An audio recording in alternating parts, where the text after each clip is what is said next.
الحمدللہ والصلاة والسلام علی رسول اللہ وعلی آلہ وصحبہ اجمعین اما بعد. میں محمد عمر آپ سب کا استقبال کرتا ہوں. السلام علیکم ورحمۃ اللہ وبرکاتہ. آپ سب کو یہاں پر دیکھ کر مجھے خوشی ہو رہی ہے کہ ہم سب یہاں پر جمع ہوئے ہیں صرف اور صرف ایک ہی مقصد ہے، اور وہ ہے اللہ سبحانہ و تعالیٰ کے لیے. چاہے وہ بچے ہو، بوڑھے ہو، ہمارے نوجوان بھائی ہو یا ہماری ماں اور بہنیں ہو. اور یہی نہیں، یہ پروگرام الحمدللہ لائیو ٹیلی کاسٹ ہو رہا ہے انٹرنیٹ پر.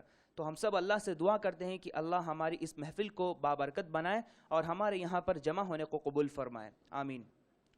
اس سے پہلے کہ میں آگے بڑھوں، آپ سب کو الاسر فاؤنڈیشن کا مختصر سا انٹروڈکشن کرواتا چلتا ہوں، تاکہ ہماری ان ایکٹیویٹیز سے صرف آپ سب ہی نہیں بلکہ اس پروگرام کو دور دور سے جو لوگ دیکھ رہے ہیں وہ بھی ہماری ان ایکٹیویٹیز سے فائدہ اٹھا سکیں.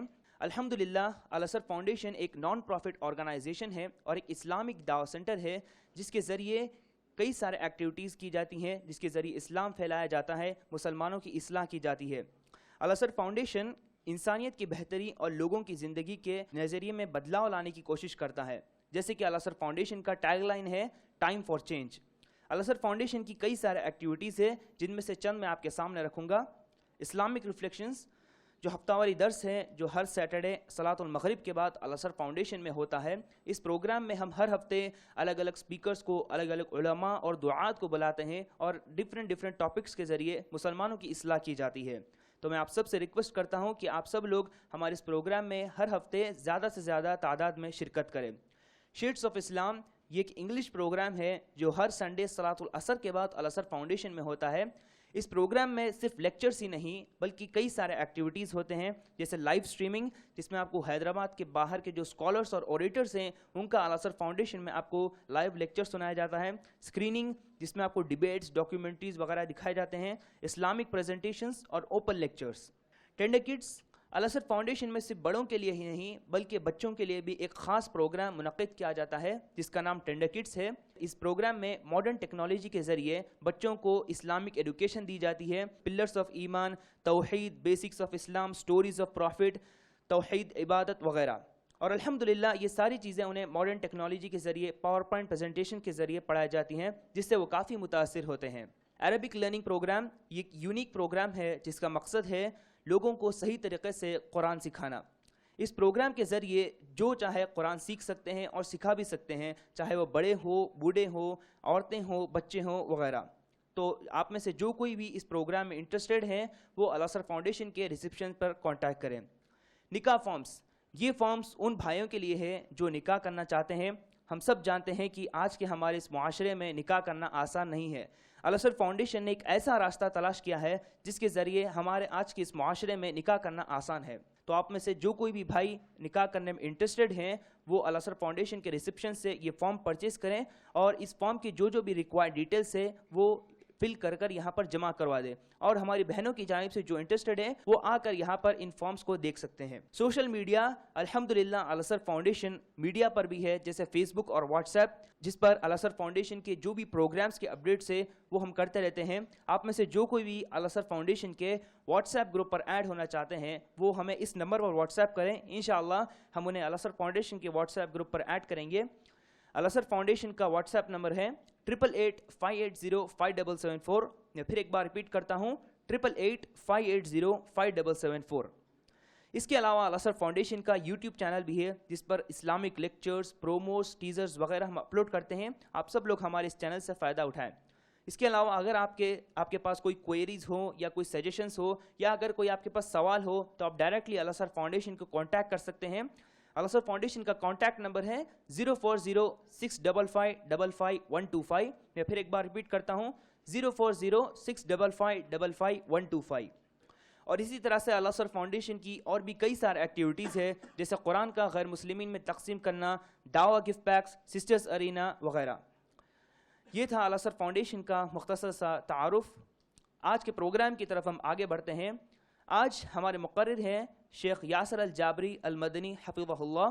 اس سے پہلے کہ شیخ اپنی تقریر کی شروعات کرے میں آپ سب کو شیخ کا مختصر سا تعارف کرانا چاہتا ہوں. شیخ الحمدللہ جامعہ اسلامیہ مدینہ یونیورسٹی سے فارغ ہیں اور یہی نہیں شیخ بلکہ مسجد نبوی مدینہ المنورہ کے مدرس بھی رہ چکے ہیں اور فی الوقت جدہ کے دعوت سینٹر سے دعوتی کام انجام دے رہے ہیں۔ شیخ الازہر فاؤنڈیشن میں کئی موضوعات پر تقریر کر چکے ہیں، جیسے اصلاحی معاشرے میں خواتین کا کردار پارٹ 1 اور پارٹ 2، آج کی شادیاں اور اسلام۔ شیخ نے الازہر فاؤنڈیشن میں اصول ثلاثہ کے نام سے ایک ورکشاپ بھی لیا جو صرف اور صرف خواتین کے لیے مخصوص تھا۔ اس کے علاوہ شیخ نے الازہر فاؤنڈیشن میں ایک خاص Q&A سیشن لیا جس سے ہماری ماں اور بہنوں نے کافی فائدہ حاصل کیا۔ یہ تھا شیخ کا تعارف۔ آج ہمارے درس کا موضوع ہے حقوق العباد۔ تو اب میں زیادہ وقت نہ لیتے ہوئے شیخ کو دعوت دیتا ہوں کہ اپنی تقریر کا آغاز کرے جس کا موضوع ہے حقوق العباد۔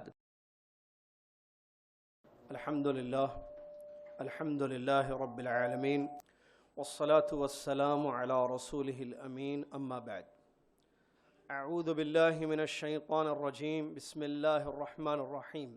یا ایہا الذین آمنوا اتقوا اللہ حق تقاتہ ولا تموتن الا وانتم مسلمون۔ يا أيها الناس اتقوا ربكم الذي خلقكم من نفس واحدة وخلق منها زوجها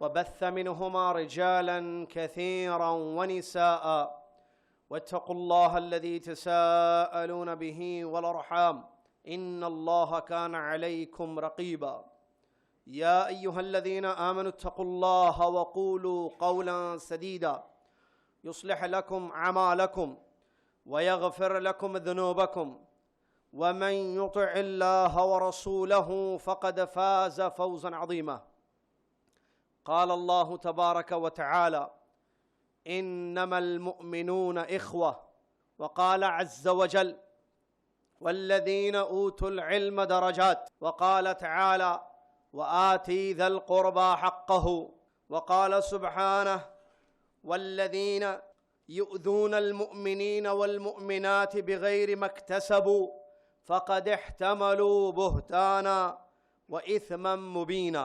وفي الحديث قال رسول الله صلى الله عليه وسلم المسلم أخو المسلم لا يظلمه ولا يخذله ولا يحقره التقوى هاهنا، وأشار إلى صدره ثلاثة بحسب امرئ من الشر أن يحقر أخاه المسلم كل المسلم على المسلم حرام دمه وعرضه وماله الحديث أو كما قال رسول الله صلى الله عليه وسلم۔ وعن أبي هريرة رضي الله عنه قال رسول الله صلى الله عليه وسلم لا يؤمن أحدكم حتى يحب لأخيه ما يحب لنفسه متفق علیہ او کما قال رسول اللہ صلی اللہ علیہ وسلم۔ ذمہ داران پروگرام، برادران اسلام، معزز خواتین و دیگر تمام دیکھنے اور سننے والے بھائیوں اور بہنوں، سب سے پہلے میں اللہ تبارک و تعالیٰ کی حمد، اس کی تعریف بیان کرتا ہوں جس اللہ تبارک و تعالیٰ نے ہم لوگوں کو یہ توفیق دی کہ آج ہم یہاں جمع ہوں اور دین کی باتیں سنیں۔ اس اللہ عز و جل کی یہ توفیق ہے، ہم پر اس کا فضل ہے اور اس کی یہ مہربانی ہے۔ اس پر جتنا اللہ عز و جل کا شکر بجا لایا جائے وہ کم ہی ہوگا۔ ہم اللہ کی تعریف میں وہ کہیں گے جو اللہ کو سب سے زیادہ پسند ہے اور ہمارے اعمال نامے میں سب سے بھاری اور وزنی ہوں گے۔ سبحان اللہ وبحمدہ سبحان اللہ العظیم۔ اس کے بعد درود و سلام ہو اللہ کے آخری نبی امام الانبیاء محمد الرسول اللہ صلی اللہ علیہ وسلم کی ذات گرامی پر کہ جنہوں نے دین اسلام کو دنیا والوں کے سامنے پیش کیا، اللہ کا حق بتایا، حقوق العباد بیان کیے اور اس بات کا حکم دیا کہ دین پر چلیں، آپ کے طریقے کو اپنائیں اور کسی اور چیز کو دین میں داخل نہ کریں۔ اللہم صلی علی محمد وعلی آل محمد کما صلیت علی ابراہیم وعلی آل ابراہیم انک حمید مجید۔ اللہم بارک علی محمد وعلی آل محمد کما بارکت علی ابراہیم وعلی آل ابراہیم انک حمید مجید۔ اس حمد اور صلاۃ کے بعد معزز سامعین، جیسا کہ ابھی آپ کی خدمت میں یہ اعلان کیا گیا کہ آج کی اس مجلس، آج کی اس نشست کا موضوع ہے حقوق العباد۔ حقوق العباد کس کو کہتے ہیں؟ بندوں کے حقوق۔ عباد عبد کی جمع ہے، بندوں کے حقوق جو دین اسلام نے تفصیل کے ساتھ بیان کیے ہیں قرآن مجید کی آیتوں میں اور نبی علیہ السلام کی احادیث میں۔ حقوق العباد کی کیا اہمیت ہے، حقوق العباد نہ ادا کرنے کا کیا نقصان ہے، اور حقوق العباد کی مختصر تعریف یا اس میں جو چیزیں شامل ہیں اس کا ذکر کرتے ہوئے انشاءاللہ کچھ باتیں آپ کی خدمت میں کتاب و سنت کی روشنی میں پیش کریں گے۔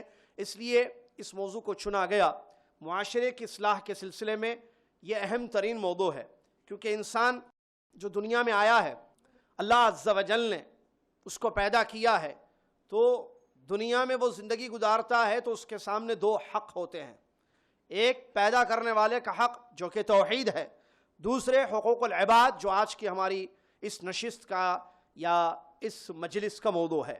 اللہ عز و جل کا حق کیا ہے کہ انسان اللہ کی عبادت کرے، اس کے ساتھ کسی کو شریک نہ کرے، جیسا کہ معاذ بن جبل رضی اللہ تعالیٰ عنہ کی اس حدیث سے معلوم ہوتا ہے، جس حدیث شریف میں معاذ بن جبل رضی اللہ تعالیٰ عنہ سے پیارے نبی صلی اللہ علیہ وسلم نے سوال کیا، یا معاذ اتدری ما حق اللہ علی العباد وما حق العباد علی اللہ؟ قال اللہ ورسولہ عالم۔ معاذ بن جبل رضی اللہ تعالیٰ عنہ سے ہمارے نبی علیہ السلام نے سوال کیا، اے معاذ کیا تمہیں معلوم ہے اللہ عز و جل کا حق بندوں پر کیا ہے اور بندوں کا حق اللہ نے اپنے اوپر کیا رکھا ہے؟ تو حضرت معاذ نے اس سوال کا جواب یوں دیا، اللہ ورسولہ عالم، اللہ اور اس کے رسول بہتر جانتے ہیں۔ تو ہمارے نبی علیہ السلام نے اس سوال کا جواب دیا، فرمایا حق اللہ علی العباد ان یعبدوہ ولا یشرکوا بہ شیئا وحق العباد علی اللہ الا يعذب من لا یشرک بہ شیئا، الحدیث کما قال رسول اللہ صلی اللہ علیہ وسلم۔ نبی علیہ السلام نے بیان فرمایا، بتایا کہ اللہ کا حق بندوں پر کیا ہے کہ اس کی عبادت کریں ایسی کہ اس کے ساتھ کسی چیز کو شریک نہ کریں، جو کہ توحید ہے، اور یہی مطلب ہے لا الہ الا اللہ کا، اور یہی دین کی بنیاد اور اساس ہے۔ انبیاء کی بعثت کا یہی مقصد ہے، آسمانی کتابوں کو اسی لیے اتارا گیا ہے۔ اس کے بعد نبی علیہ السلام نے بیان فرمایا، اللہ تبارک و تعالیٰ کا یہ حق ہے کہ اس کی عبادت کی جائے ایسی کہ اس کے ساتھ کسی کو شریک نہ کیا جائے، اور بندوں کا حق اللہ تبارک و تعالیٰ نے اپنے اوپر یہ رکھا ہے کہ وہ اس بندے کو عذاب نہیں دے گا جو اللہ کے ساتھ کسی کو شریک نہ کرے۔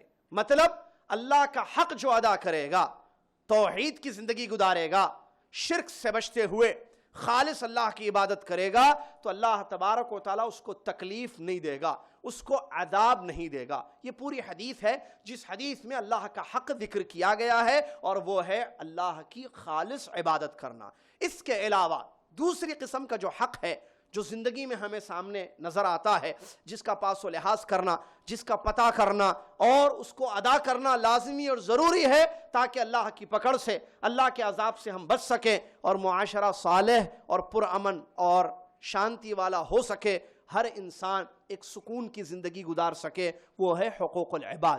اللہ تعالیٰ نے اپنی کتاب مجید میں اور اس کے رسول محمد صلی اللہ علیہ وسلم نے اپنی احادیث مبارکہ میں بندوں کے حقوق بیان کیے۔ ہم سب اللہ کے بندے ہیں، ہمارے آپس میں ایک دوسرے کے حقوق ہوتے ہیں، جس میں سب سے بڑا حق ہے تو وہ ہے پیغمبروں کا حق، مخلوق میں جو سب سے افضل ہیں ان کا حق ہے۔ پھر اس کے بعد والدین، جن کو اللہ تبارک و تعالیٰ نے ہماری پیدائش کا ذریعہ بنایا ہے، ان کے حقوق آتے ہیں۔ اس کے بعد اولاد کے حقوق والدین پر، اور اس کے بعد اہل علم کے، علماء کرام کے، جو لوگوں کو دین کی باتیں بتاتے ہیں اور دین کی راہ دکھاتے ہیں، اللہ عز و جل کی بات ان تک پہنچاتے ہیں، نبی علیہ السلام کی احادیث ان کو پڑھ کر سناتے ہیں، بتاتے ہیں، علم سے مالا مال ان کو کرتے ہیں، ان اہل علم کا بھی حق ہے۔ اس کے بعد رشتہ داریاں ہیں آپس میں جو اللہ عز و جل نے بنائی ہیں، اللہ کی توفیق سے رشتے بنتے ہیں آپس میں، ان رشتہ داروں کا حقوق ہے، ان رشتہ داروں کے حقوق ہے۔ اسی طریقے سے شادی ہوتی ہے، جیسا کہ اس سے پہلے اس موضوع پر تفصیل کے ساتھ گفتگو کی گئی ہے، جس کی طرف ابھی اعلان میں اشارہ کیا گیا ہے۔ تو شادی بھی ہوتی ہے تو پھر ایک رشتہ انسان کا بنتا ہے، اور وہ ہے میاں بیوی کا رشتہ۔ شوہر کے حقوق اپنی جگہ، بیوی کے حقوق اپنی جگہ ہیں۔ اسی طریقے سے بادشاہوں کے، جو مسلم حکمران ہے، جو ہم پر بادشاہ ہیں، ان کے بھی حقوق ہیں، جس کو کتاب و سنت میں تفصیل کے ساتھ بیان کیا گیا۔ اسی طریقے سے ہم جب گھر بناتے ہیں، بستی میں رہتے ہیں، گاؤں میں، شہر میں، کسی بھی علاقے میں، تو ہمارے پڑوس میں کچھ لوگ رہتے ہیں، ان کو پڑوسی کہا جاتا ہے۔ ان پڑوسیوں کو بھی اسلام نے حقوق کو بیان کیا ہے۔ اسی طریقے سے عامت المسلم کے، عام مسلمانوں کے بھی حقوق ہوتے ہیں۔ یہ سب حقوق العباد ہیں، جس کی تفصیل کتاب و سنت میں بیان کی گئی ہے، اور ان کو ادا کرنا، ان کا پاس و لحاظ کرنا، اور ان کو سمجھنا، اور اللہ سے ڈرتے ہوئے ان حقوق کو ادا کرنا، یہ بہت زیادہ ضروری ہے، تاکہ ہم اللہ عز و جل کو راضی کر سکیں، اللہ تبارک و تعالیٰ کی پکڑ سے اپنے آپ کو بچا سکیں۔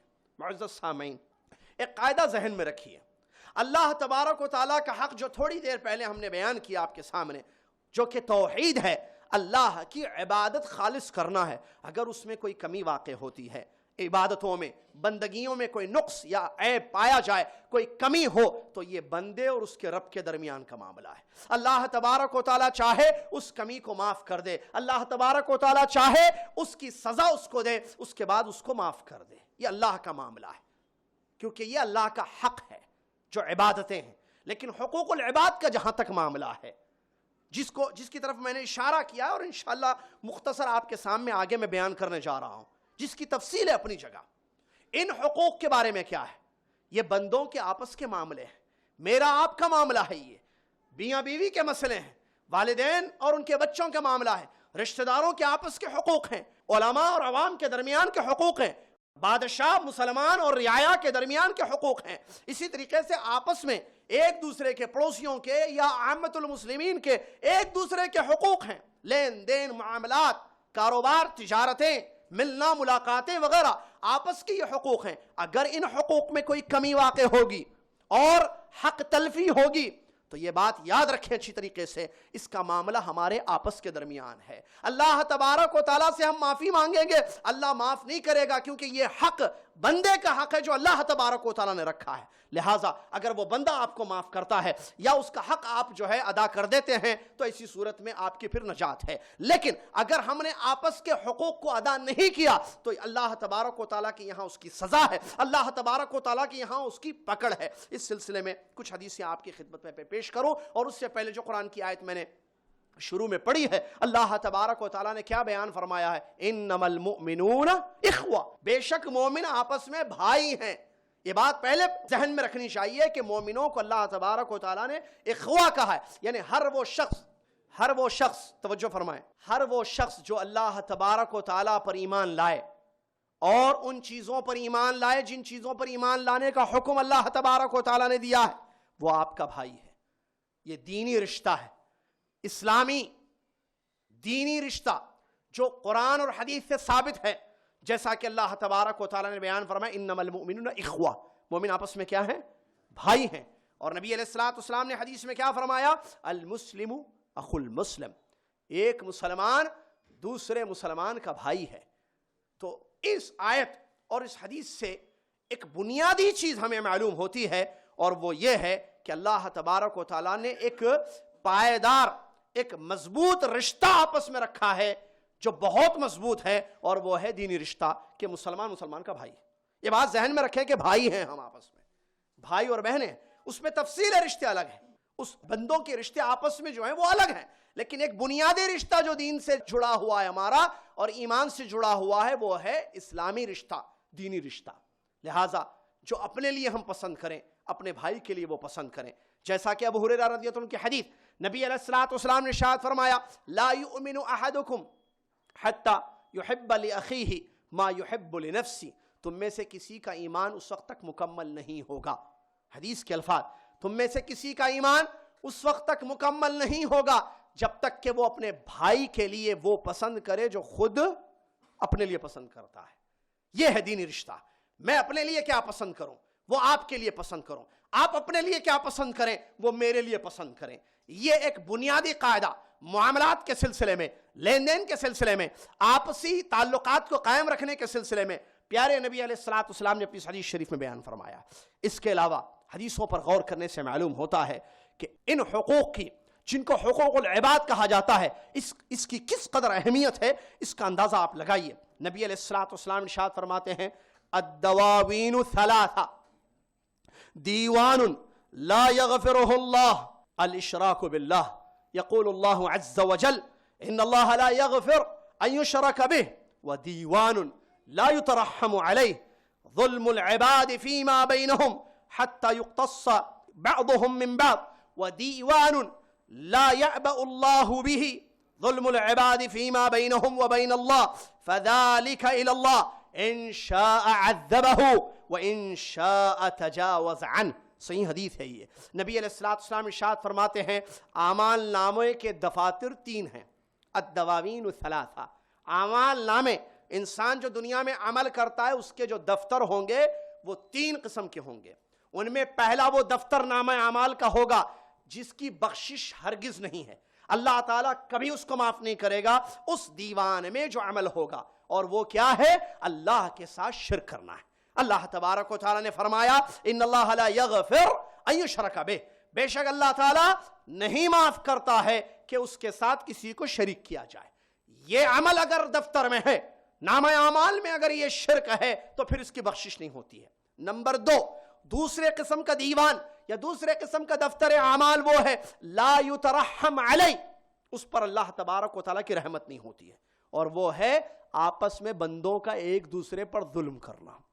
اگر کسی نے کسی پر ظلم کیا، خواہ وہ اس کی بیوی ہو یا شوہر ہو، والد ہو، والدہ ہو، یا عزیز و اقارب ہو، یا بچے ہوں، یا علماء ہو، یا عوام ہو، یا رعایا ہو، یا حکمران ہو، یا پڑوسی ہو، یا عامت المسلمین ہو، اگر کسی نے کسی پر ظلم کیا تو یہ وہ عمل ہے کہ اس پر رحم نہیں کیا جائے گا. ایسے عمل کرنے والے پر قیامت کے دن اللہ تبارک و تعالیٰ رحم نہیں کرے گا، بلکہ اللہ کی رحمت سے وہ دور ہو جائے گا. تیسری چیز نبی علیہ الصلوۃ والسلام نے ارشاد فرمایا وَدِیوَانٌ لَا يَعْبَأُ اللَّهُ بِهِ، ایک وہ دفتر اعمال ہوگا تیسرا، اللہ تعالیٰ جس کی پرواہ نہیں کرے گا، اور وہ معاملہ اللہ کے حوالے ہے. اللہ تبارک و تعالیٰ کی طرف اس کا معاملہ ہے. اگر اللہ تعالیٰ چاہے تو اس کو معاف کر دے، اگر اللہ تبارک و تعالیٰ چاہے تو اس کی سزا دے. یہ وہ عمل ہے یا وہ اعمال ہوں گے اس دفتر میں جو بندے اور اس کے رب کے درمیان ہے، بندے اور اس کے رب کے درمیان ہے. یہ صحیح حدیث ہے جس حدیث شریف میں نبی علیہ السلام نے اس 3 قسم کے دواوین کو یا دفاتر اعمال کو بیان کیا ہے. اس میں حقوق العباد سے دوسرا دفتر تعلق رکھتا ہے کہ اگر کسی نے کسی پر ظلم کیا، ظلم کا کیا معنی ہے؟ کہ حق ادا نہیں کرنا. عربی زبان میں ظلم کے کئی مفہومات ہیں. عربی زبان میں جو ڈکشنری میں اس کا معنی ہے وضع الشیء فی غیر موضعہ، چیز کو اس کی جگہ سے نکال کر کسی اور جگہ رکھنا. اس کو ظلم عربی زبان میں کہا گیا. ایک چیز کی ایک جگہ ہے، ایک چیز کی ایک جگہ ہے، آپ اس چیز کو اس جگہ پر نہیں رکھتے ہیں، کہیں اور رکھتے ہیں، تو یہ ظلم ہے عربی زبان میں.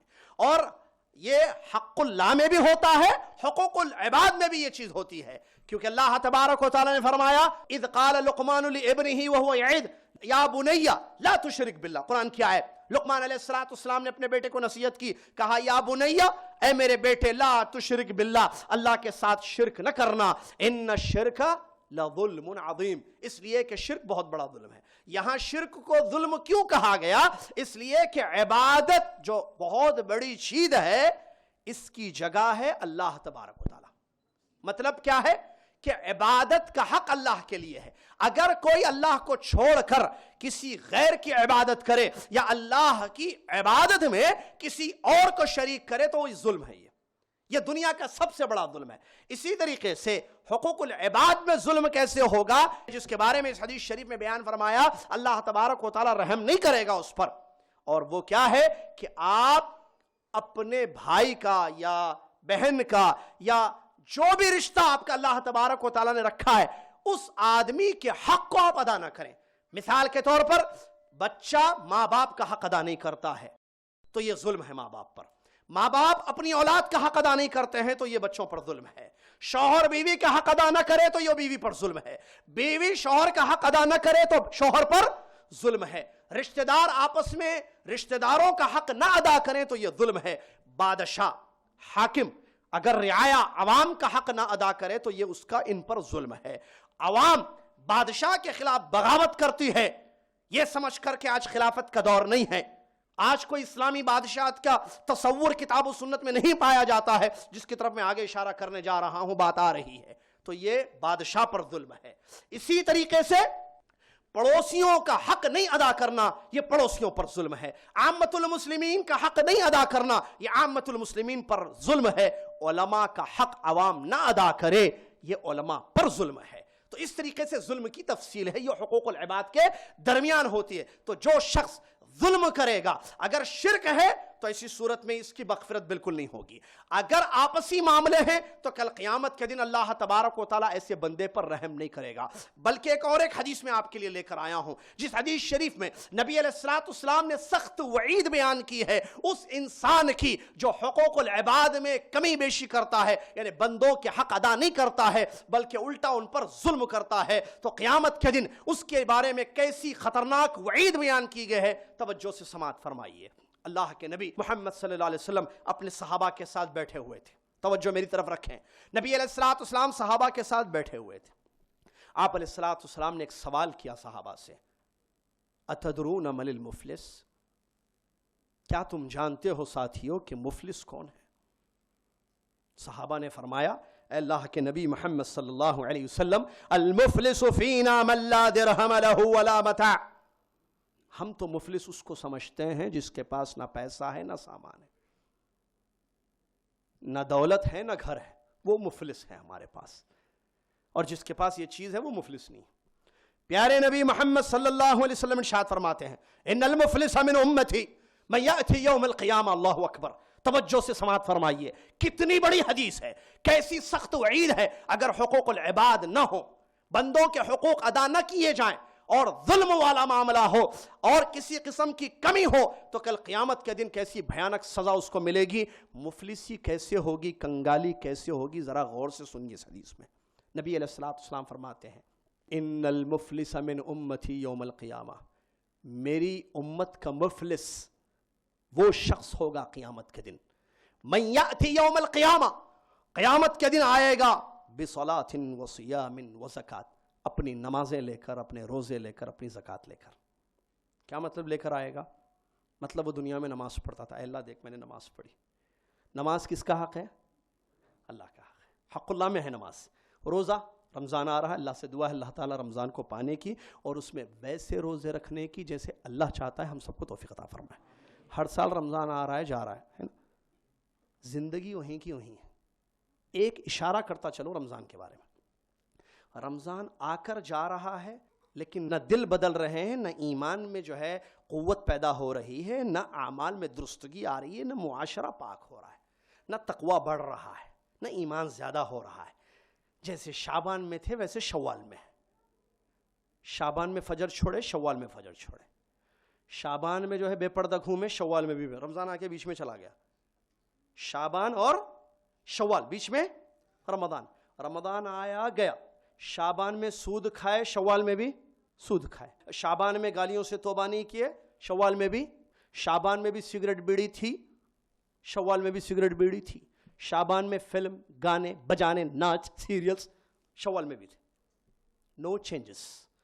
دا لائف جیسی تھی ویسی ہے. آپ اس کو شعبان میں دیکھیے, اس کو شوال میں دیکھیے, سیم وہی آدمی ہے. کوئی چینجز نہیں, نہ اندر چینجز نہ باہر چینجز. باہر کوئی چینجز نہیں, ایز اٹ از ویسے ہی. یہ کون سا رمضان ہے؟ آ کر جا رہا ہے. لعلکم تتقون پڑھ رہے ہیں, من صام رمضان ایمانا و احتسابا پڑھ رہے ہیں, لیکن کوئی تبدیلی نہیں ہے. صبح کا روزے دار, شام کا گنہگار. روزے میں سگریٹ نہیں پیتا, شام میں سگریٹ پیتا. کیوں؟ روزے میں پیے تو ٹوٹ جاتا, شام میں پیے تو چل جاتا. کیا مسئلہ ہے سمجھ میں نہیں آ رہا ہے. روزے میں پیے تو ٹوٹ جاتا, کیوں؟ حرام ہے, اور شام میں مغرب کے بعد حلال. سمجھ میں نہیں آ رہا, یا تو مطلب نہیں سمجھا اس نے جو ہے اس کو نہیں سمجھا ہے. تو اس حدیث شریف پر غور کیجئے، جس حدیث شریف میں پیارے نبی محمد صلی اللہ علیہ وسلم نے ارشاد فرمایا میری امت کا مفلس کون ہوگا قیامت کے دن؟ جو اپنی نمازیں لائے گا، اپنے روزے لائے گا، اور رمضان میں روزے بھی رکھتا تھا، وہ زکوٰۃ اور اپنی زکوٰۃ بھی لے کر آئے گا، وہ جو ہے زکوٰۃ بھی ادا کرتا تھا مال کی۔ کب؟ جب مال کی زکوٰۃ جو ہے واجب ہو جاتی تھی۔ اس کا مطلب حقوق اللہ میں کوئی کمی نہیں ہوئی۔ نماز، روزہ، زکوٰۃ کس کے حق ہیں؟ اللہ تبارک و تعالیٰ حق کا حق، وہ حق ادا کرتا تھا۔ پھر مفلس کیسے؟ سنیے، نبی علیہ الصلوۃ والسلام فرماتے ہیں یأتی وقد شتم هذا وقذف هذا واکل مال هذا وسفک دم هذا وضرب هذا۔ اللہ اکبر۔ نماز، روزہ، زکوٰۃ تو ٹھیک، لیکن اس کا ایک اور مسئلہ تھا بہت خطرناک، حقوق العباد۔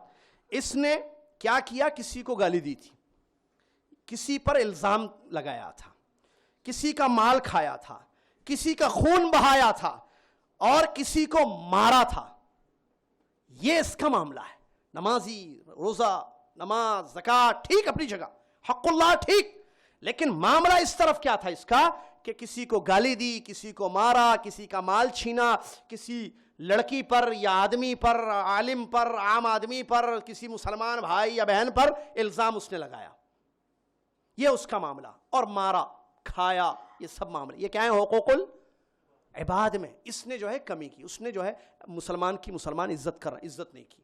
مال حرام ہے، جیسے کہ حدیث ہے سلسلے میں، نہیں، اس نے اس میں کمی کی، مال ہڑپ کر لیا، زمین پر قبضہ کر لیا، قبضے زمین پر، مکانات پر، جائیداد پر، مارنا غصے میں، یہ گالی دینا نعوذ باللہ من ذالک، جو کہ حرام ہے۔ ایک مسلمان کی عزت ہے، جیسے میری عزت ویسے آپ کی عزت۔ ایک مسلمان دوسرے مسلمان کی عزت کرے، احترام کرے۔ ایک مسلمان لڑکی ایک دوسرے مسلمان لڑکی کی عزت کرے۔ گالی دینا یہ حرام ہے، لیکن اس نے اس کو اللہ سے نہیں ڈرتے ہوئے یہ کام کیا تھا۔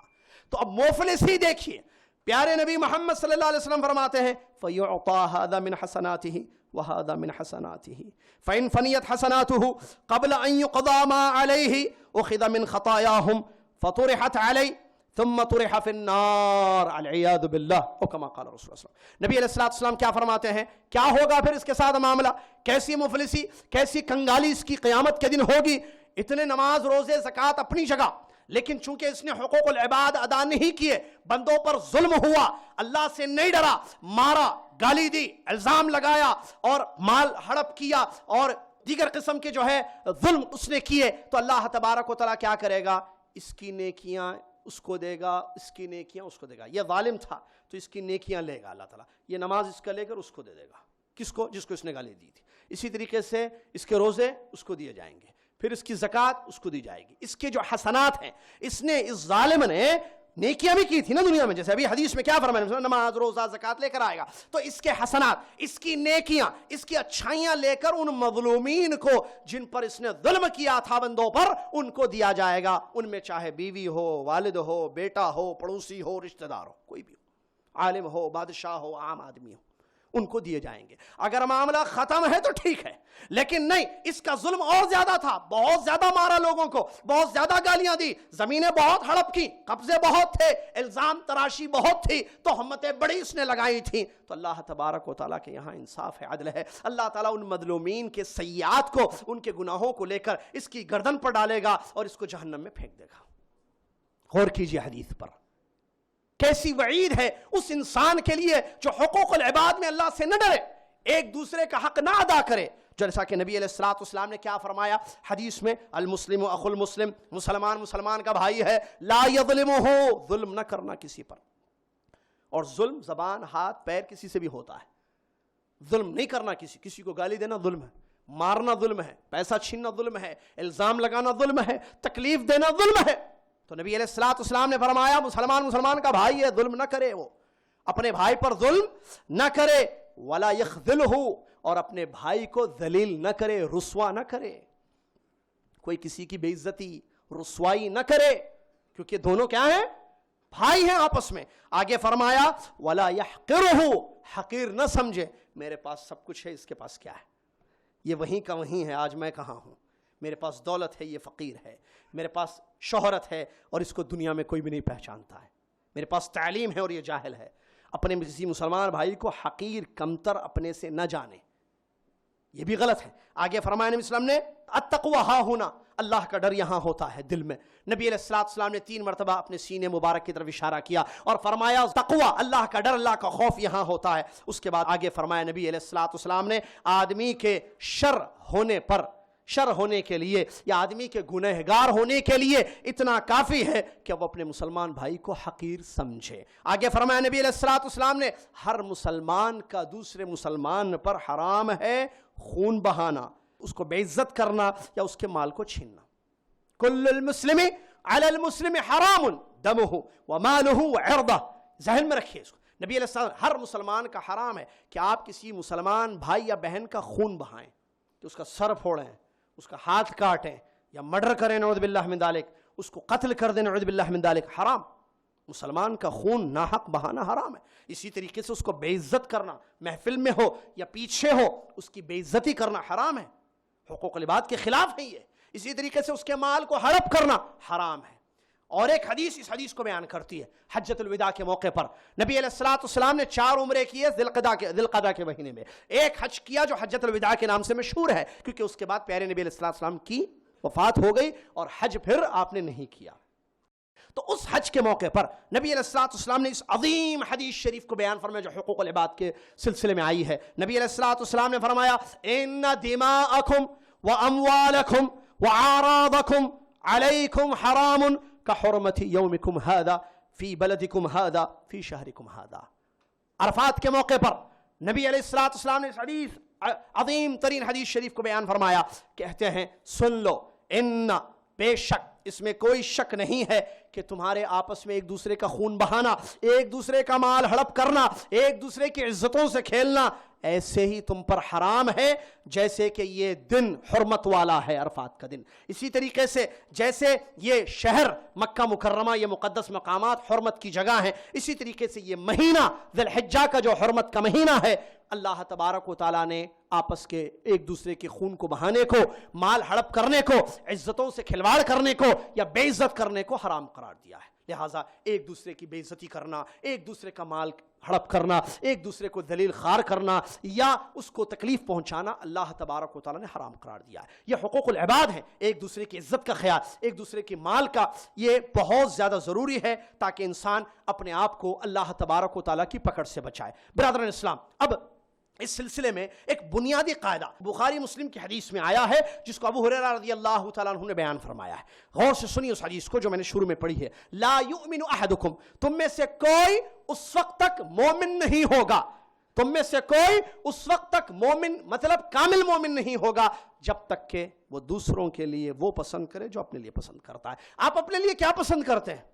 کیا کوئی مسلمان یہ چاہتا ہے کہ اس کو کوئی ذلیل کرے؟ دنیا میں کوئی نہیں چاہتا. ہر آدمی یہ چاہتا ہے کہ بھئی عزت ہو ہماری, تو پھر دوسروں کی بھی عزت کرو. آپ چاہتے ہیں کہ لوگ سلام کریں, پوچھیں آپ کو, آپ بھی لوگوں کو سلام کیجئے, پوچھیں. آپ چاہتے ہیں کہ آپ کو کوئی مارے نہیں, آپ بھی مت مارو کسی کو. آپ چاہتے ہیں کہ آپ ایک اچھی زندگی گزاریں, امن و امان, سکون, شانتی کی زندگی, پیسفل لائف آپ گزارنا چاہتے ہیں, کوئی ٹینشن نہ ہو لائف میں. دوسروں کے لیے بھی یہی پسند کریں. آپ چاہتے ہیں کہ آپ کو دکان والا موبائل دے, جہاں سے آپ پیسہ دے کر موبائل خریدتے ہیں, دھوکہ نہ دے, اوریجنل دے, فن لینڈ انگلینڈ جہاں کا بھی ہو. تو آپ بھی لوگوں کے ساتھ ایسا کیجئے. آپ چاہتے ہیں کہ آم خریدنے آپ جائیں تو آم والا آپ کو دھوکہ نہ دے کہ غلط آم بیچ دے. آپ بھی جب بیچیں کوئی چیز تو لوگوں کو دھوکہ نہ دیں. آپ چاہتے ہیں کہ کوئی جھوٹ نہ بولے آپ کے ساتھ, آپ بھی لوگوں کے ساتھ جھوٹ نہ بولیں. کتنی بڑی حدیث ہے واللہ العظیم. اس ایک حدیث پر اگر معاملات کے سلسلے میں, لین دین, تعلقات کے سلسلے میں عمل کر لے دنیا کے مسلمان, سارا مسئلہ ختم ہو جائے گا. کیا ہے حدیث؟ کوئی اس وقت تک مومن نہیں ہوگا مکمل جب تک وہ دوسروں کے لیے وہ پسند کرے جو اپنے لیے. شوہر کیا چاہتا ہے اپنے لیے, بیوی کے لیے وہ پسند کرے, عزت, پوچھنا, ٹیک کیئر وغیرہ بیوی کے لیے. ساس کیا چاہتی ہے اپنے لیے, بہو کے لیے بھی وہ پسند کرے. والد کیا چاہتے ہیں بچوں کے لیے بھی وہ چیز پسند کریں. اس طریقے سے آپسی تعلقات کے سلسلے میں بڑی جامع حدیث اللہ کے نبی علیہ الصلوۃ والسلام کی یہ ہے, جس حدیث شریف میں نبی علیہ الصلوۃ والسلام نے اس بنیادی چیز کو بیان فرما دیا, بس اتنا دیکھو کسی کے ساتھ معاملہ کرتے وقت تم اپنے آپ کو اس کی جگہ رکھو. بس جو حدیث کا مفہوم ہے, میں خریدنے جاؤں تو یہ تصور کروں کہ میں دکاندار ہوں اور یہ مجھ سے خرید رہا ہے, تو میں کیسے بیچوں گا. یہ چیز جو ہے اپنے اندر پیدا کیجیے. رشتہ کرنے جا رہے کسی کے گھر, بچی مانگنے جا رہے, تو آپ تھوڑی دیر کے لیے سن لیجیے, آپ کی بچی ہوتی اور ان کا بچہ ہوتا تو آپ کیسے بیہیویئر کو, کیسے اسلوب کو, کس طور کو, طریقے کو پسند کرتے ہیں, آپ ان کے ساتھ بھی ویسے کیجیے. اس طریقے سے نبی علیہ السلام اپنے آپ کو اس کی جگہ رکھیے سامنے والے کی, تو یہ معاملے ختم ہو جائیں گے. اور ایک حدیث معروف واقعہ ہے جس حدیث پر غور کرنے سے معلوم ہوتا ہے حقوق العباد کی اہمیت دین اسلام میں کتنی زیادہ ہے. نبی علیہ الصلوۃ والسلام کے سامنے ایک ایسی عورت کا تذکرہ کیا گیا جو نماز پڑھتی تھی, روزہ رکھتی تھی, قرآن پڑھتی تھی, اللہ والی, لیکن اپنی زبان سے پڑوسیوں کو تکلیف پہنچاتی تھی. اپنی زبان سے پڑوسیوں, یہ پڑوسیوں کا تکلیف پہنچانا حقوق العباد میں ہے نہیں, حق تلفی ہے نا, یہ ان کی تکلیف نہیں پہنچانا, وہ تکلیف پہنچاتی تھی. نبی علیہ الصلوۃ والسلام کے سامنے اس کا ذکر کیا گیا تو آپ نے کیا حکم دیا, کیا فرمایا, ہی فی النار, وہ جہنم میں ہے. نبی صلی اللہ علیہ وسلم نے کیا فرمایا, وہ جہنم میں ہے. کیوں؟ کیونکہ اس نے پڑوسیوں کو تکلیف پہنچائی تھی, اور یہ تکلیف پہنچانا ظلم ہے, یہ بندوں کی حق تلفی ہے پڑوسیوں کی, لہٰذا اس کی سزا جہنم کی آگ ہے. نبی علیہ الصلوۃ والسلام نے فرمایا, المسلم من سلم المسلمون من لسانہ ویدہ, مسلمان وہ ہے کہ جس کی زبان اور اس کے ہاتھ سے دوسرے مسلمان محفوظ رہیں. کیا مطلب؟ یعنی اپنی زبان سے یا اپنے ہاتھ سے کسی کو بھی, چاہے بیوی ہو, والدین ہو, بچے ہوں, رشتہ دار ہوں, پڑوسی ہوں, علماء ہوں, حکمران ہو یا عامت المسلمین ہو, تکلیف نہ پہنچائے. تو یہ حقیقی معنوں میں مسلمان ہے. اب آئیے محترم سامعین, ان حقوق العباد کی اہمیت اور فضیلت کو سننے کے بعد ہم انشاءاللہ آپ کی خدمت میں جیسے جیسے وقت اجازت دیتا ہے تفصیل کے ساتھ انشاءاللہ وقت کا خیال رکھتے ہوئے حقوق العباد کو بیان کریں گے. حقوق العباد میں سب سے بڑا حق پیغمبروں کا حق ہے. کیا ہے ان کا حق؟ ان پر ایمان لانا. آمن الرسول بما انزل الیہ من ربہ والمؤمنون کل آمن باللہ وملائکتہ وکتبہ ورسل. رسولوں پر ہمارا ایمان ہے کیونکہ بندے ہیں اللہ کے, اور بندوں میں سب سے اچھے ہیں یہ, کیونکہ اللہ تعالیٰ نے اپنی پیغمبری کے لیے, اپنی رسالت کو پہنچانے کے لیے, توحید کی دعوت کے لیے ان لوگوں کو چن لیا. لہٰذا پیغمبروں کا احترام. کیا ہے ان کا احترام؟ ان پر ایمان لانا. بالجملہ ایمان, ہم موسیٰ, عیسیٰ, جتنے پیغمبروں کا ذکر ہے جن کو اللہ نے نام کے ساتھ ذکر کیا یا بغیر نام کے, ہم جملتاً ان پیغمبروں پر ایمان لائیں. اور ہمارے نبی محمد صلی اللہ علیہ وسلم ہمارے لیے جو اسوہ بنا کر بھیجے گئے ہیں, ان کا سب سے بڑا حق ہے جو ماں باپ سے, بچوں سے, میاں بیوی سے, رشتہ داروں سے بھی بہت بڑھ کر ہے. ان کا حق یہ ہے کہ ان پر ایمان لانا, ان کو اللہ کا سچا رسول ماننا, اور ان کا احترام کرنا کتاب و سنت کی روشنی میں. احترام یہ نہیں ہے کہ نام آئے تو انگوٹھے چوم لے, احترام یہ ہے کہ نام آئے تو درود پڑھیں. نبی علیہ الصلوۃ والسلام کا احترام یہ ہے کہ ان کی سنتوں پر عمل کیا جائے. نبی علیہ الصلوۃ والسلام کا احترام یہ ہے اور ان کی توقیر یہ ہے کہ ان کی حدیثوں کو ہم سینوں سے لگا لیں. احترام یہ ہے کہ عمل کرنا, ان کے طور طریقے کو اپنانا. انہوں نے جیسی زندگی گزاری, انہوں نے جیسے اللہ کی عبادت کی, انہوں نے جیسے لوگوں کے ساتھ زندگی گزاری, ہمارے لیے وہ نمونہ ہے, اسوہ حسنہ ہے. یہ احترام ہے. نبی علیہ السلام کی حدیث پر عمل کرنا, ان کے حکم پر عمل کرنا ان کا احترام ہے. انہوں نے کہا سیدھے ہاتھ سے کھانا پینا, احترام یہ ہے محمد صلی اللہ علیہ وسلم کا کہ ہم کھائیں پیے تو سیدھے ہاتھ سے. انہوں نے فرمایا کہ الٹا ہاتھ سے, انہوں نے جن چیزوں سے روکا ہے ہم اس سے اپنے آپ کو بچائیں. انہوں نے کہا کہ بیوی شوہر کی نافرمانی نہ کرے, تو بیوی عورت نبی صلی اللہ علیہ وسلم کا احترام کرتی ہے کا مطلب یہ ہے کہ شوہر کی نافرمانی وہ نہ کرے. نبی علیہ السلام نے منع کیا کہ شوہر اپنی بیوی پر ظلم نہ کرے, تو شوہر کو چاہیے کہ وہ بیوی پر ظلم نہ کرے. تو ہم کہیں گے یہ شوہر نبی صلی اللہ علیہ وسلم کا احترام کر رہا ہے. اور احترام کا معنی یہ بھی ہے کہ ہم نبی علیہ السلام کے طریقے پر اللہ کی عبادت کریں, اپنی مرضی سے, اپنی دل میں جیسے آیا, اپنی خواہشات سے اللہ کی عبادت نہ کریں جیسے کہ کی جاتی ہے یا کی گئی ہے کل یا اس کے بعد. یہ اپنی مرضی سے, یہ احترام نہیں ہے محمد صلی اللہ علیہ وسلم. نبی صلی اللہ علیہ وسلم نے ہم نے عبادت کا طریقہ بیان کیا, تو حقوق العباد میں ان کا بہت بڑا حق ہے کہ ہم کیونکہ وہ بندے اللہ کے, عبداللہ ورسولہ, اشہد ان لا الہ الا اللہ, کیا کہتا ہے احترام ہے, وہ بندوں میں ہیں. وہ یہ نہیں سمجھنا کہ حقوق العباد میں وہ کہاں سے آ گئے. ارے وہ تو سب سے بڑے ہیں.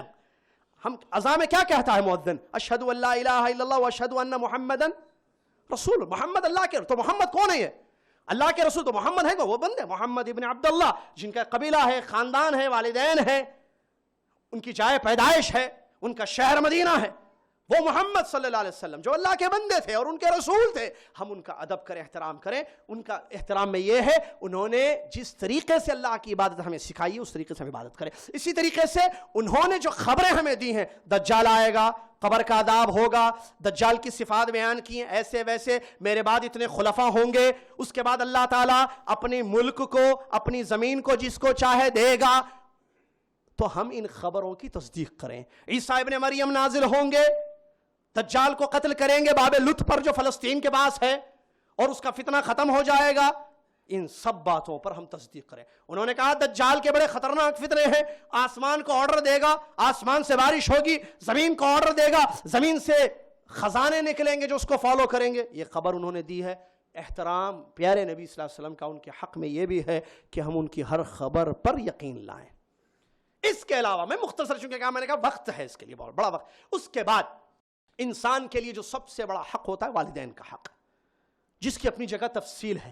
بچوں پر ماں باپ کے حق، ماں باپ میں بھی ماں کا حق زیادہ ہے. اللہ تبارک و تعالیٰ نے قرآن مجید میں آیتیں نازل کی ہیں جو قیامت تک تلاوت کی جائیں گی. وَقَضَى رَبُّكَ أَلَّا تَعْبُدُوا إِلَّا إِيَّاهُ وَبِالْوَالِدَيْنِ إِحْسَانًا إِمَّا يَبْلُغَنَّ عِندَكَ الْكِبَرَ أَحَدُهُمَا أَوْ كِلَاهُمَا فَلَا تَقُل لَّهُمَا أُفٍّ وَلَا تَنْهَرْهُمَا وَقُل لَّهُمَا قَوْلًا كَرِيمًا وَاخْفِضْ لَهُمَا جَنَاحَ الذُّلِّ مِنَ الرَّحْمَةِ وَقُل رَّبِّ ارْحَمْهُمَا كَمَا رَبَّيَانِي صَغِيرًا.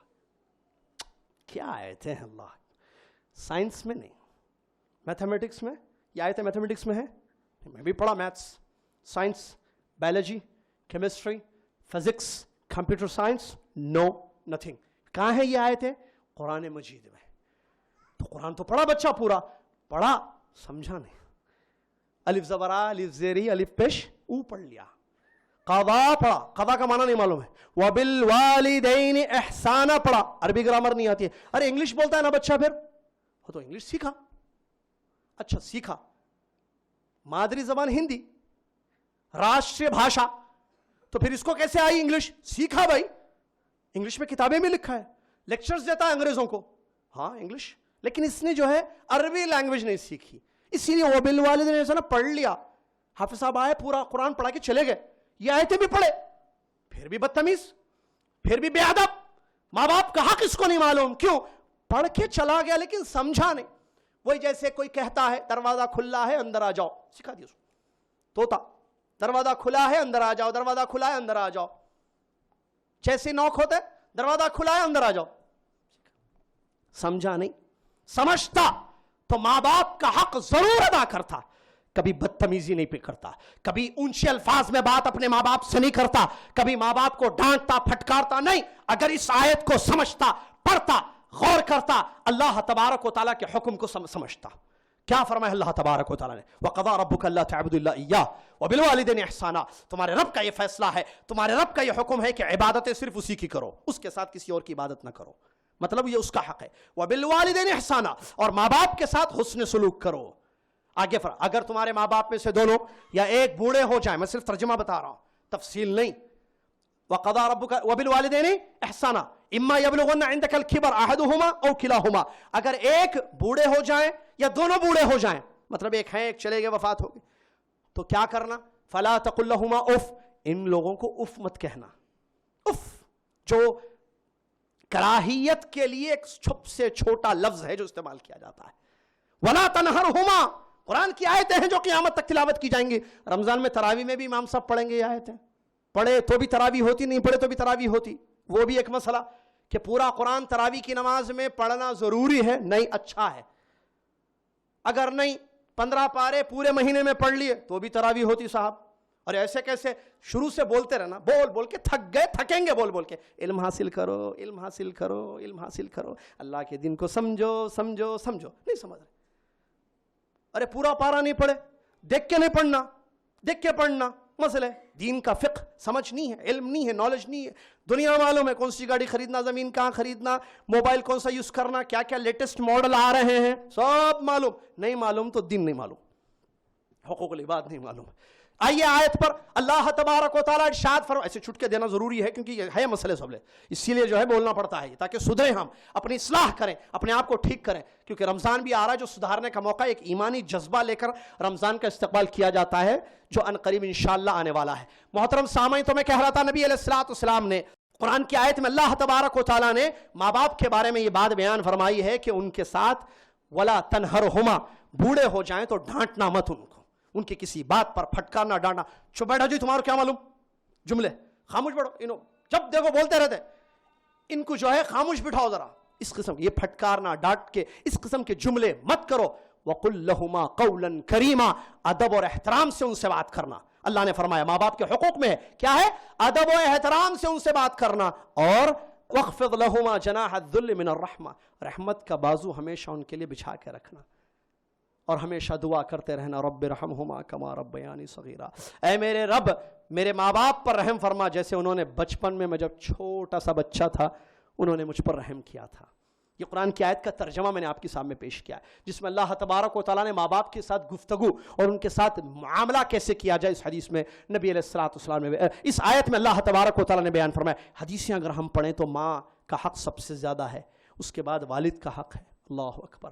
پھر ہم جب حدیثوں کا مطالعہ کریں تو ماں باپ دیکھیں، ماں کے بارے میں نبی صلی اللہ علیہ وسلم کی وہ مشہور حدیث جس میں آپ فرمایا اللہ کے نبی صلی اللہ علیہ وسلم سے سوال کیا گیا کہ میرے من احق الناس بحسن صحبتی، ایک صحابی نے سوال کیا کہ اللہ کے نبی صلی اللہ علیہ وسلم میں سب سے زیادہ اچھا کس کے ساتھ رہوں، سب سے زیادہ حق حسن صحبت کا کس کے لیے ہے؟ فرمایا اماں کے لیے ہے. پھر اس کے بعد کون؟ پھر امی، پھر امی 3 مرتبہ، اس کے بعد ابا. آج کا بچہ دوستوں کے ساتھ بہت ہو جا رہا ہے، کیا دوست ہے بھائی، زبردست دوست ہے، اس کے ساتھ دوستی کرنا، سرکل بڑھتا جا رہا ہے. ماں کے ساتھ حق تلفی ہوتی جا رہی، نعوذ باللہ من ذالک. گھر میں بدتمیز بد اخلاق ہے، ماں کے ساتھ گفتگو صحیح نہیں ہے، ماں باپ کے ساتھ ادب و احترام سے بات نہیں کرتا ہے، خوش نہیں کرتا ہے ان کو، ناراض کرتا ہے، نافرمانی کرتا ہے، باہر دوستوں کے ساتھ اچھا رہتا ہے. کیا فرمایا نبی صلی اللہ علیہ وسلم نے؟ سب سے زیادہ حق کون رکھتے ہیں اچھی صحبت اچھی بیہیویئر کا؟ ماں باپ، ماں، اس کے بعد والد. نبی صلی اللہ علیہ وسلم نے والد کے بارے میں ایک الگ حدیث ہے جس میں نبی علیہ الصلوۃ والسلام نے فرمایا انت ومالک لابیک، تمہارا مال دونوں تمہارے ابا کے. حدیث یاد رکھنا، حدیثیں آ رہی ہیں ایک کے بعد ایک. تم بھی تمہارے ابا کے، تمہارا مال بھی. ابا میرا نہیں، ابا کا ہے وہ بھی. تم بھی ابا کے، تمہارا مال بھی ابا کا. یہ ماں باپ کے حقوق ہیں اور اس کی تفصیل اپنی جگہ. جیسا کہ ایک چھوٹا واقعات دیکھیں، صحابہ تابعین اپنی ماں باپ کے ساتھ کیسے رہتے تھے. یہ ظاہر بات ہے ہسٹری میں تو نہیں ہے، اسکول میں کہاں سے لانا؟ پھر قرآن یا حدیث، سلف صالحین کی تاریخ، ان کی کتابوں کا مطالعہ کرنا.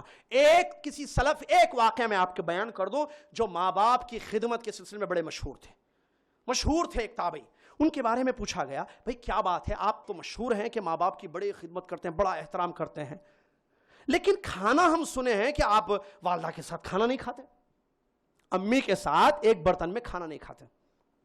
کیا جواب دیا انہوں نے معلوم ہے آپ کو؟ سنیے، یہ بڑا اچھا واقعہ ہے اس لیے میں سوچا کہ آپ کو بیان کروں. انہوں نے کہا کہ میں اس لیے کھانا ایک پلیٹ میں والدہ کے ساتھ نہیں کھاتا ہوں،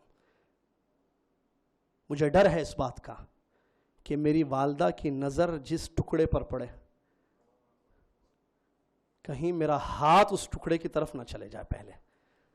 اللہ اکبر. میں ڈرتا ہوں اس بات سے کہ میرا ہاتھ اس ٹکڑے کی طرف پہلے چلا گیا جس سے قبل میرا ہاتھ وہاں جانے سے پہلے امی کی نظر پڑ گئی کھانے کے لیے، اٹھانے کے لیے، اس کو لینے کے لیے، اس کو نوالا بنانے کے لیے. اسی لیے میں الگ کھاتا ہوں پلیٹ میں. اللہ اکبر. اتنا زیادہ ادب، اتنا خیال امی جان کا کہاں ہے آج کی نسل، آج کے نوجوان، آج کی لڑکیاں، آج کے لڑکے جن کو حقوق العباد میں اتنا بڑا حق جو قرآن و حدیث سلف صالحین سے ثابت ہے نہیں معلوم ہے. ماں کو مارنا، ماں کے ساتھ بدتمیزی، اور بیوی کو ماں پر ترجیح دینا، بیوی کو خوش رکھنا، ماں کو ناخوش رکھنا، بیوی کو راضی راضی رکھنا، ماں کو ناراض کرنا. بیوی ہنس رہی ہے، ماں رو رہی ہے. بیوی کہتی ہے میرے شوہر کے جیسا کسی کا شوہر نہیں، ماں کہتی ہے اس سے اولاد کسی کو اللہ نہ دے. کیا ہے یہ بچے، یہ کیسی اولاد ہے یہ؟ حقوق العباد کچھ نہیں اللہ کا ڈر. اللہ نے قرآن میں آیتیں نازل کی ہیں, اپنے حق کے بعد فوراً انسان کے ماں باپ کے حق کو اللہ تبارک و تعالیٰ نے بیان فرمایا. کتنی ایسی قرآن مجید کی آیتیں ہیں, کتنی حدیثیں ہیں جہاں صحابہ نے اجازت مانگی, نبی علیہ السلام نے ماں باپ کے بارے میں پوچھا ماں باپ زندہ ہیں یا نہیں ہیں. کتنی حدیثیں, کتنے واقعات ہمیں ملتے ہیں. لہٰذا اللہ سے ڈریں, اللہ سے ڈریں, ماں باپ کو خوش رکھیں, اللہ خوش ہوگا انشاءاللہ, اور رب خوش, سارا معاملہ ہمارے ہاتھ میں انشاءاللہ. اللہ جنت بھی دے گا کیونکہ وہ خوش ہے. اللہ تبارک و تعالیٰ دنیا میں ہمیں دے گا, دنیا میں خوش رکھے گا, حفاظت کرے گا, شر سے بچائے گا, حسد سے, جادو سے, نظر بد سے بچائے گا. کب؟ جب اللہ تبارک و تعالیٰ کو ہم راضی کریں گے. اور حدیث شریف میں نبی علیہ السلام نے بیان فرمایا, ماں باپ کی رضامندی میں اللہ کی رضامندی ہے, ماں باپ کی ناراضگی میں اللہ کی ناراضگی ہے. اور یہ حدیث بیوی شوہر کے لیے نہیں ہے. لہٰذا اللہ سے ڈریں, ماں باپ کا بہت بڑا حق ہے. اس کے بعد بچوں کے حقوق جو دوسرے ہیں, ماں باپ کے جیسے حقوق بچوں پر ہے ویسے بچوں کے حقوق بھی ماں باپ پر ہوتے ہیں. کہ اللہ تبارک و تعالیٰ نے بیٹا دیا, بیٹی دی, یا بیٹیاں دی, یا صرف بیٹے دیے, الحمدللہ بولیے, اللہ کا شکر ادا کیجئے. بیٹی ملی تو بھی شکر, بیٹا ملا تو بھی شکر, دونوں ملے تو بھی شکر, دونوں نہ ملے تو بھی الحمدللہ علی کل حال. دعا کرتے رہنا اولاد کے لیے, آج نہیں تو کل اللہ تعالیٰ جب چاہے گا اولاد سے نوازے گا, اس کی مرضی ہے. اس نے اپنے پیارے نبی محمد صلی اللہ علیہ وسلم کو صرف بیٹیاں دی, اس نے اپنے پیارے نبی محمد صلی اللہ علیہ وسلم کو صرف بیٹیاں دی ہیں. لہٰذا اللہ کی تقسیم سے راضی ہونا, اللہ کے فیصلے, اس کے قضاء و قدر پر ایمان لانا, تقدیر کے حص ایمان لانے میں سے. اللہ نے جو میرے لیے فیصلہ کیا, میرے بیٹیاں الحمدللہ, بیٹے ہیں الحمدللہ, دونوں بھی ہیں الحمدللہ, نہیں ہیں کوئی بات نہیں الحمدللہ, ہر حال میں اللہ کی عبادت کرتے ہوئے اس سے مانگوں گا. ابراہیم علیہ السلام نے کب دعا کی, کب جو ہے اللہ تعالیٰ نے محمد صلی اللہ علیہ وسلم کو نبی بنا کر بھیجا. ابراہیم علیہ السلام کو بیٹا بھی کب ہوا, کس عمر میں ہوا, آپ دیکھیں تفسیر میں کیا اقوال پیش کیے گئے. تو اولاد کا حق کیا ہے, پیدا ہونے کے بعد عقیقہ کرنا, جو اسلامی طریقے ہیں, 7ویں دن ان کا عقیقہ کرنا, اچھا نام رکھنا, اور ان کو ادب سکھانا, تربیت کرنا, دین کی تعلیم دینا, اللہ رسول دین کی معرفت, جو اصول ثلاثہ ہیں ان کو جو ہے بتانا, بچوں کو سکھانا, یہ سب ان کے حقوق میں ہے. اور ان کا خیال کرنا, ان کے کھانے پینے کا تو یہ تو کرتے ہیں سب, کھانا پینا یا کپڑے یا دوا سوا یہ تو کرتے ہیں سب, لیکن اصل جو پوائنٹ ہے وہ ہے ادب سکھانا, ان کو اخلاق سکھانا, دین سکھانا, یہ بچوں کا حق ہے. جیسا کہ عمر بن خطاب رضی اللہ عنہ کا واقعہ صرف اشارہ کر دو. عمر بن خطاب رضی اللہ عنہ کے دور خلافت میں ایک آدمی نے اپنے بچے کی شکایت کی, ایک آدمی نے اپنے بچے کی شکایت کی, تو بچے کو لایا گیا محفل میں عمر بن خطاب رضی اللہ عنہ کے حضور. تو انہوں نے کہا, کیوں بیٹے آپ جو ہے اپنے والد کا کیوں حق ادا نہیں کرتے ہیں, کیوں ان کے ساتھ جو ہے غلط سلوک کرتے ہیں. تو بچے نے کیا کہا کہ یہ میرے ساتھ کون سا اچھا سلوک کیا. تو بچے نے جو پوائنٹس بیان کیے کیا ہے وہ روایت میں, ماں میرے لیے اچھی نہیں لائے, اور ہم نے جو ہے جدہ میں جو ہے کورس کروایا تھا ایک بچوں کی تربیت پر.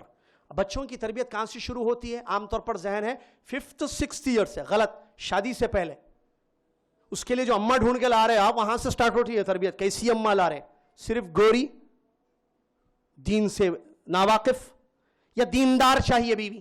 دیندار بیوی آئے گی, اچھی بیوی ہوگی تو اس سے بطن سے انشاءاللہ اللہ جو اولاد دے گا وہ اولاد نیک ہوگی, ان کو دین سکھائے گی. دنیا دار بیوی لائیں گے, دنیا دار بچے پیدا کرے گی.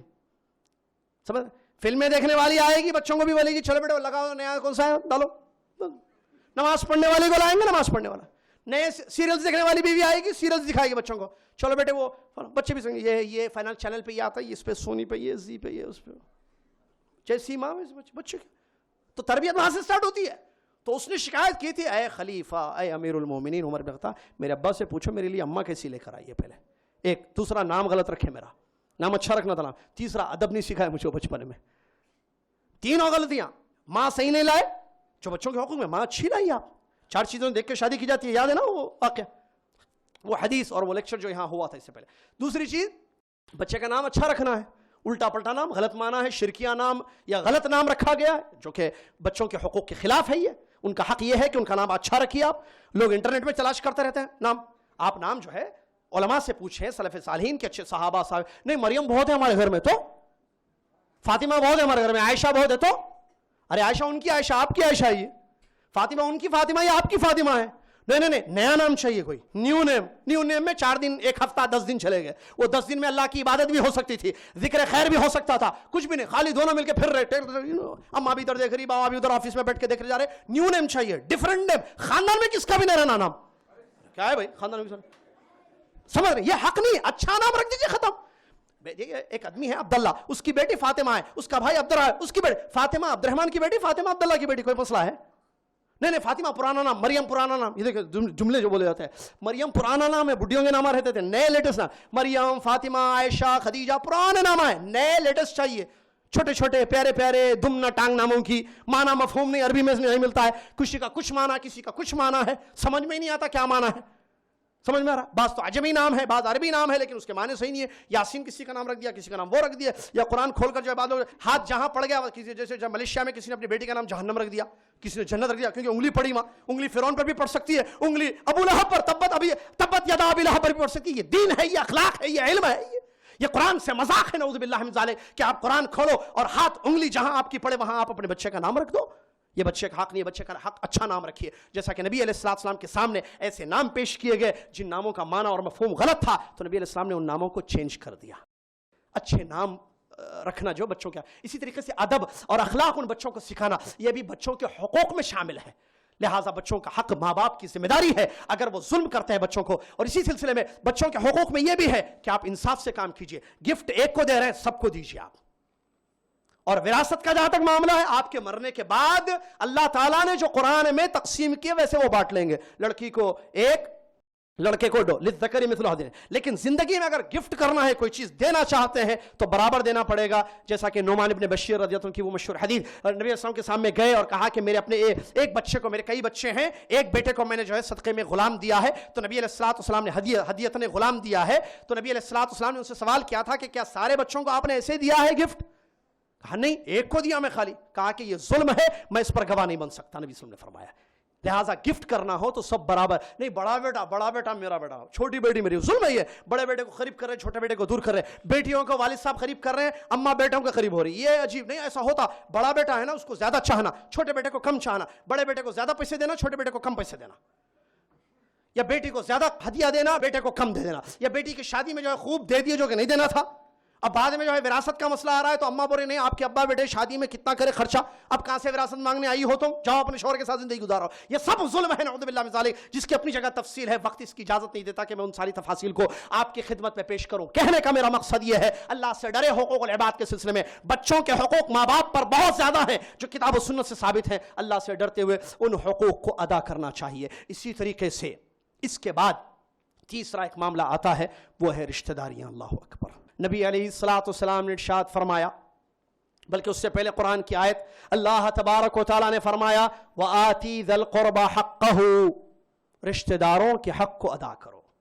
رشتہ داروں کے حق کو ادا کرو، اللہ تبارک و تعالیٰ کا حکم ہے.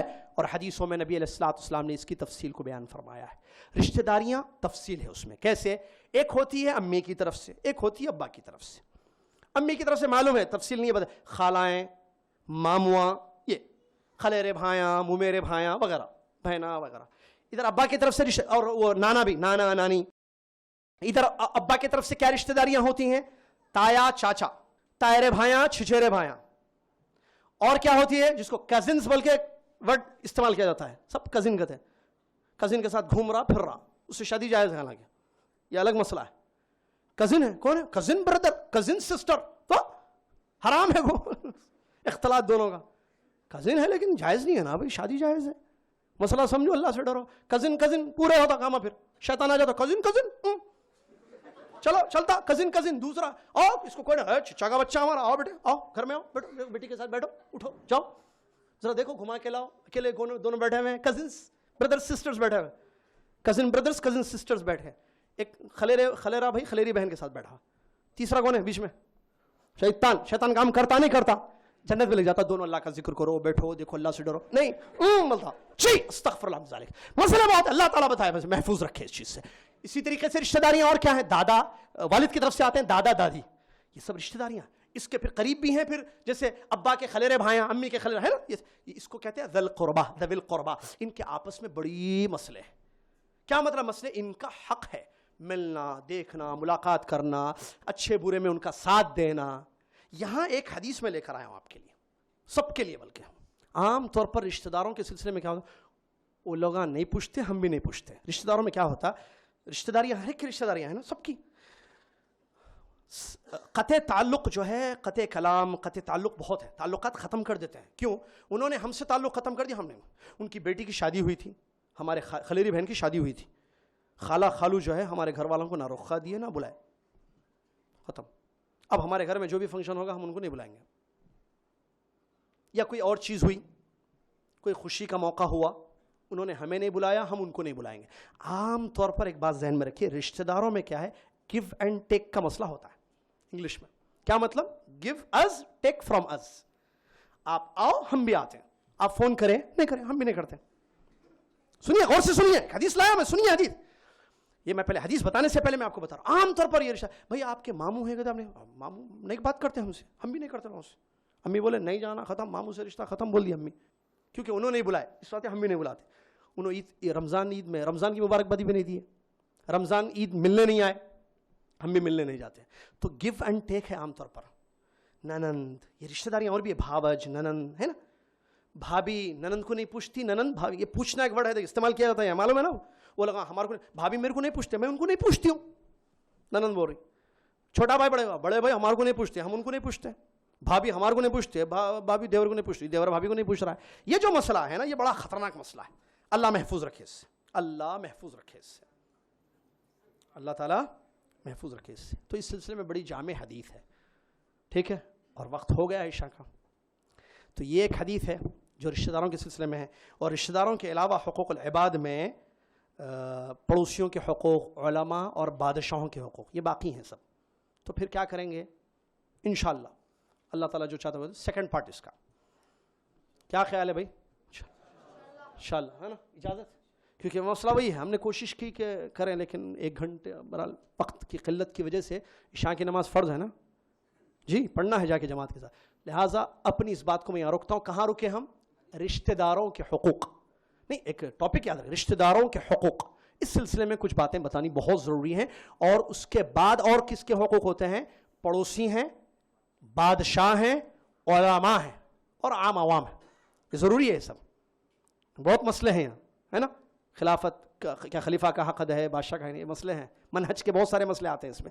لہذا بہت ضروری ہے کہ اس کا ایک ہم دوسرا پارٹ رکھیں انشاءاللہ، اور آپ تک بذریعہ اعلانات وہ بات پہنچا دی جائے گی انشاءاللہ. تفصیل آپ کو مزید باتوں کی انشاءاللہ پہنچائی جائے گی. اللہ تعالیٰ سے دعا ہے آخر میں کہ اللہ تعالیٰ مجھے، آپ کو، دنیا کے تمام مسلمانوں کو اس بات کی توفیق دے کہ ہم اللہ سے ڈریں، اللہ تیرا حق ہم ادا کرتے ہوئے زندگی گزاریں، اور اس کے بعد بندوں کے حقوق جو تو نے ہم پر رکھے ہیں آپسی، ان سب میں تجھ سے ڈرتے ہوئے ادائیگی ہونے کی ہم سب کو توفیق عطا فرمائے. ایک دوسرے پر ظلم کرنے یا حق تلفی سے ہم سب کو محفوظ رکھے. آمین. وآخر دعوانا الحمدللہ رب العالمین، والسلام علیکم ورحمۃ اللہ وبرکاتہ.